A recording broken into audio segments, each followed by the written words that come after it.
While one locker room can't seem to decide who's the better boxer and who isn't, thereby splitting the team into two factions, the other is trying to come together and deliver results. Coaching changes, player conflicts, and Perez's re-election have altered the club's situation during the summer transfer window.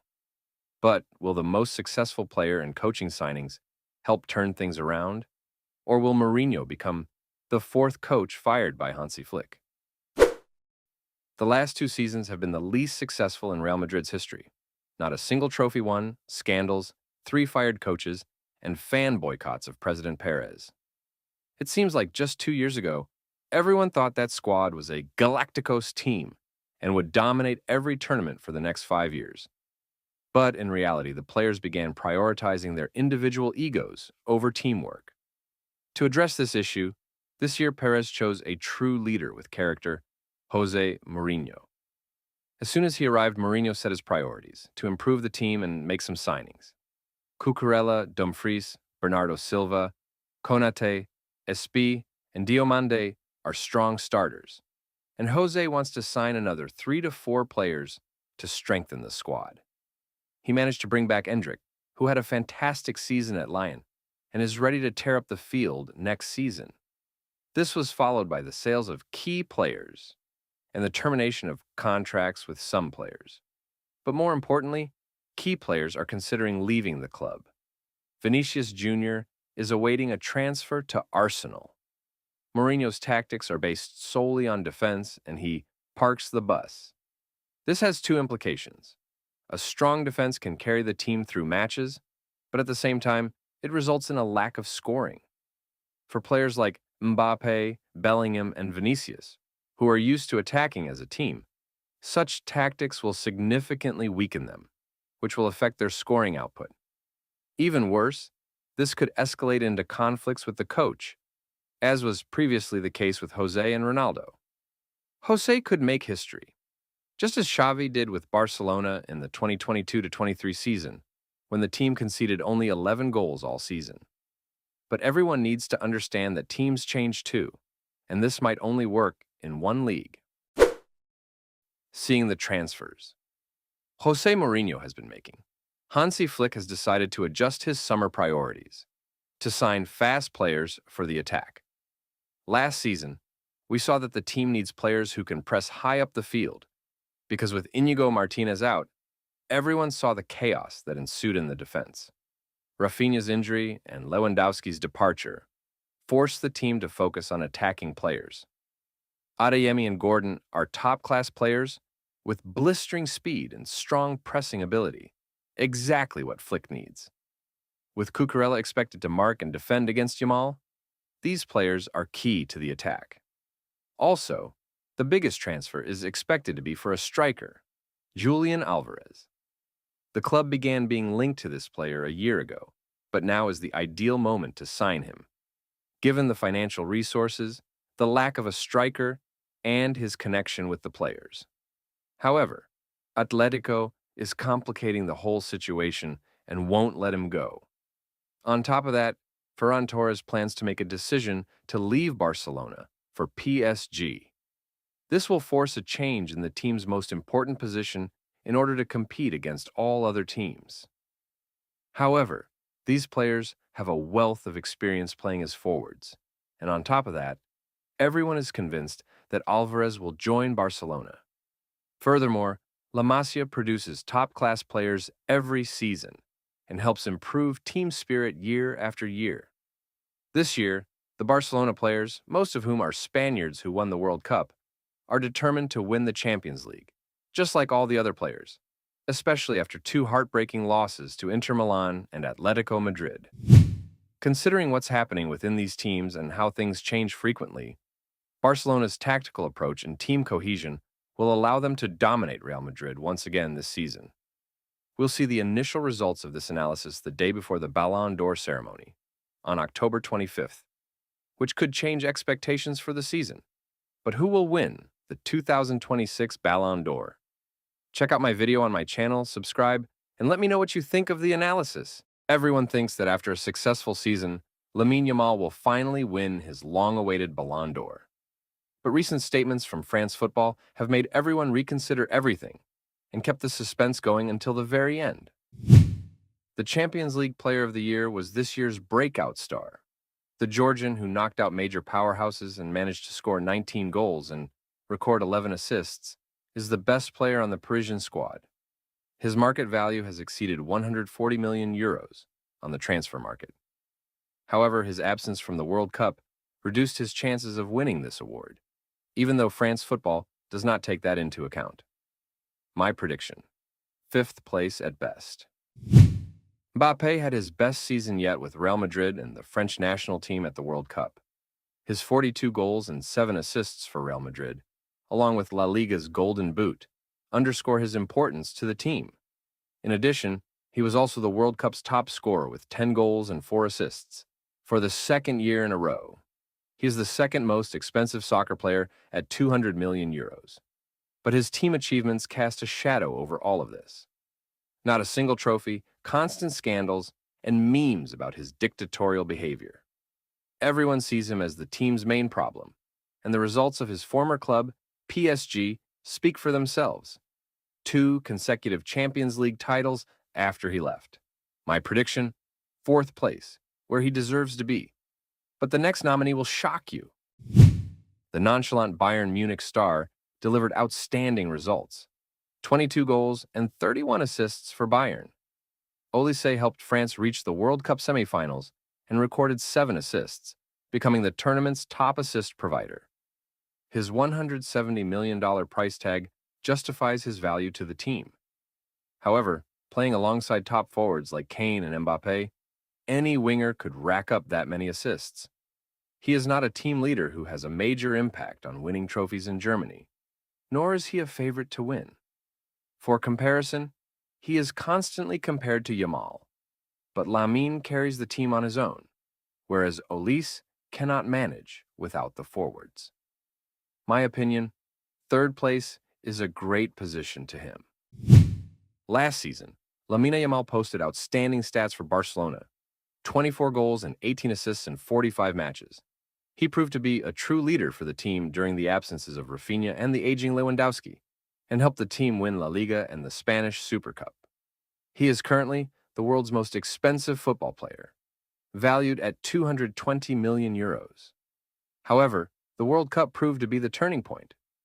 The talented player, who was expected to shine at the World Cup, suddenly squandered his chance and was unable to fully contribute to his team's success, despite winning the World Cup. He missed out on individual awards, which significantly reduces his chances. Yes, his injury played a role, but 1 goal against Saudi Arabia isn't enough to win the Golden Ball. My prediction: second place again. The leading contender for the 2026 Ballon d'Or posted impressive numbers: 61 goals and 7 assists for Bayern, and he became Europe's top scorer. At the World Cup, he finished third in the scoring race, netting 6 goals and providing 1 assist. However, his elimination by PSG in the semifinals and by Argentina in the World Cup diminish his chances. His main rival is Yamal, whom he outshines in popularity. But if everyone were to base their judgment on media coverage, then Dembélé wouldn't have been able to win last year's Ballon d'Or. And without strong competitors like last year, Kane has an excellent chance of winning. My opinion: winner of the 2026 Ballon d'Or. Despite all this analysis, the race will remain tight right up until October 26th. New contenders, new statistics, or even corruption could change everything. Subscribe to see future season analyses, and don't forget to share your thoughts on who will win the Ballon d'Or. This summer, football clubs have completely lost their minds. Hundreds of millions of euros have already been spent on new players. Some clubs are buying proven superstars. Others are spending huge money on young talents who could become the next generation of football legends. But here's the real question: are these transfers actually worth the money? Because there's a huge difference between paying 60 million euros for a great player and paying 140 million for someone who might become a superstar. And with Neymar's famous 222 million euro transfer record still standing, could this summer finally get close to breaking it?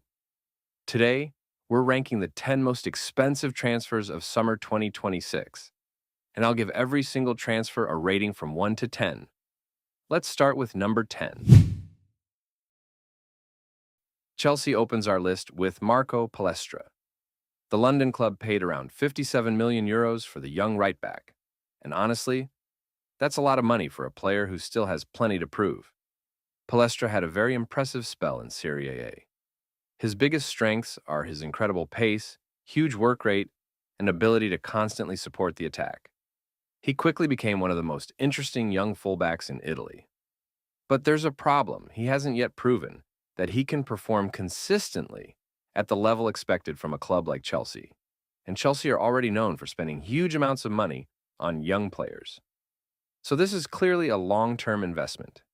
If Palestra develops into an elite fullback, 57 million could look like a bargain. But if he struggles to get regular minutes, Chelsea might regret this one. My rating, 7.5 out of 10. And trust me, the prices are about to get much higher. At number 9, we have Jan-Paul van Hecke. Tottenham paid 60 million euros to bring the Brighton defender to North London. And unlike Palestra, this isn't just a bet on potential. Van Hecke has already proven himself in the Premier League. He started 36 matches during the 2025-26 season. He also scored 3 goals and provided 3 assists. But his biggest value comes from what he does defensively. Clearances, interceptions, tackles, positioning. He consistently performed at a high level for Brighton, and that's exactly what Tottenham needed. A reliable center-back who can immediately strengthen the defense. The biggest question is whether he can handle the pressure of joining a club that is going through major changes. But for 60 million euros, this looks like a pretty sensible transfer. My rating, 8.5 out of 10. At number 7, we have Gonçalo Ramos.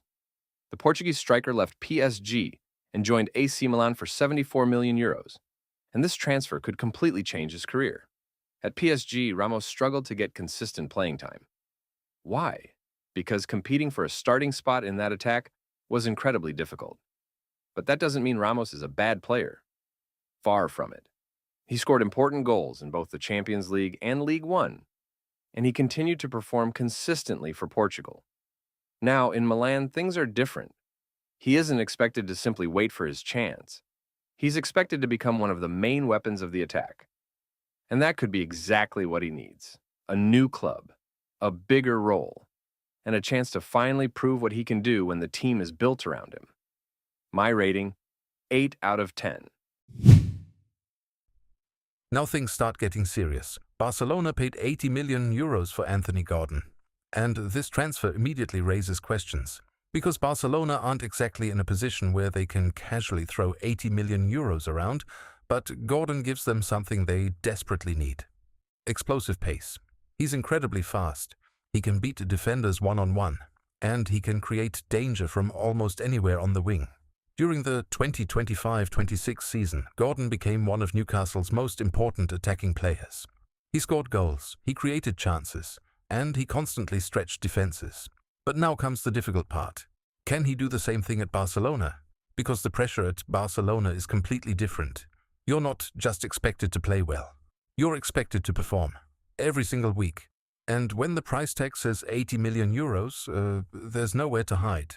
My rating, 7.5 out of 10. And now, we reach the crazy numbers. 99 million euros, almost 100 million, for a midfielder coming from West Ham. Matheus Fernandes had an excellent season and established himself as one of the most dynamic box-to-box midfielders in the league. He can run, he can defend, he can attack, and most importantly, he can cover an enormous amount of space. That's exactly why Tottenham decided to spend this kind of money. But there's one major problem: the price tag. When a club pays 50 million for a midfielder, a good season can be enough. When they pay almost 100 million, you need to be exceptional. Fernandes will now be expected to become one of Tottenham's leaders, and that pressure can be enormous. So even though I really like the player, I think Tottenham paid too much. My rating, 7 out of 10. And if you think 99 million is crazy, wait until you see the next 3. That's an enormous amount of money, but unlike some of the previous transfers, Tonali has already proven himself at the highest level. After returning from his suspension, Tonali worked his way back into incredible form. He became one of Newcastle's most important midfielders. He's excellent at controlling the tempo. He can progress the ball. He works incredibly hard defensively. And he's also a key player for Italy. So, Tottenham aren't buying potential. They're buying a player who already knows how to handle pressure.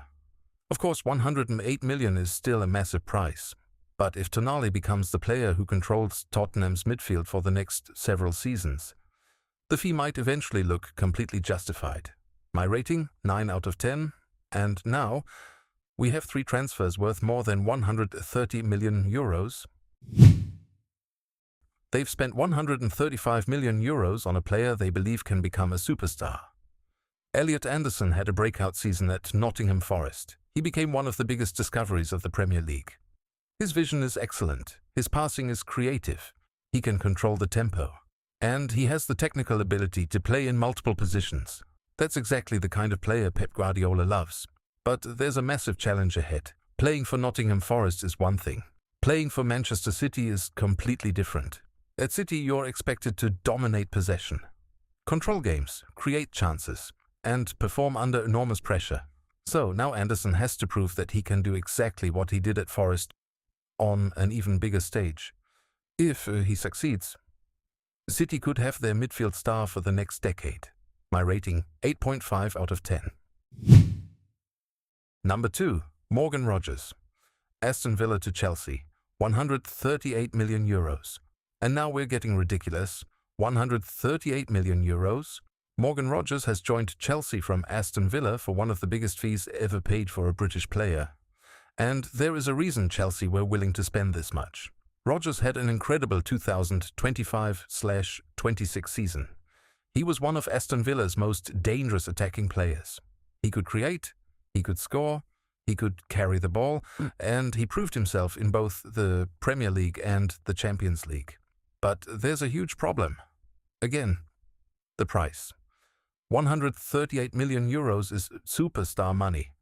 And Rogers still has to prove that he can consistently perform at that level. Chelsea aren't paying 138 million for the player he is today.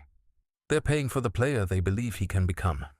If Rogers becomes a world-class superstar, this transfer could eventually look genius, but if he doesn't, this could become one of the biggest overpayments of the summer. That's why I'm giving it 7.5 out of 10. And now, only one player remains, the most expensive transfer of the entire summer. Number 1. Yan Diomande, RB Leipzig to Real Madrid. 140 million euros. Here we are.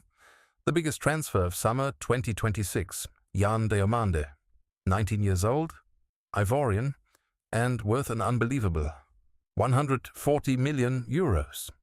Real Madrid signed the teenage superstar from RB Leipzig after an incredible 2025-26 season. Diomande didn't just show potential. He exploded onto the European football scene. He scored goals in every possible way. He looked incredibly mature for his age, and he became one of the most exciting young players in Europe. Now he gets the biggest challenge of his career, Real Madrid. Because at Madrid, being talented isn't enough. You have to perform. You have to win. And you have to handle pressure from millions of fans around the world. But if Diomande continues developing at this speed, there's a very real possibility that 140 million euros could eventually look cheap. And that's why, despite the enormous price, I think this is the most exciting transfer of the summer. My rating, 9.5 out of 10. Epilogue. But wait, there's one more question we need to answer. Who will actually dominate the 2026-27 season? Real Madrid or Barcelona? Neymar has his own question. Who do you think will be stronger this season? Real Madrid or Barcelona? And honestly, the answer might surprise you. Want to know who I think will dominate? Watch my next video. Because we're going head-to-head, Real Madrid versus Barcelona. And we're finding out who will rule Spain this season. See you there.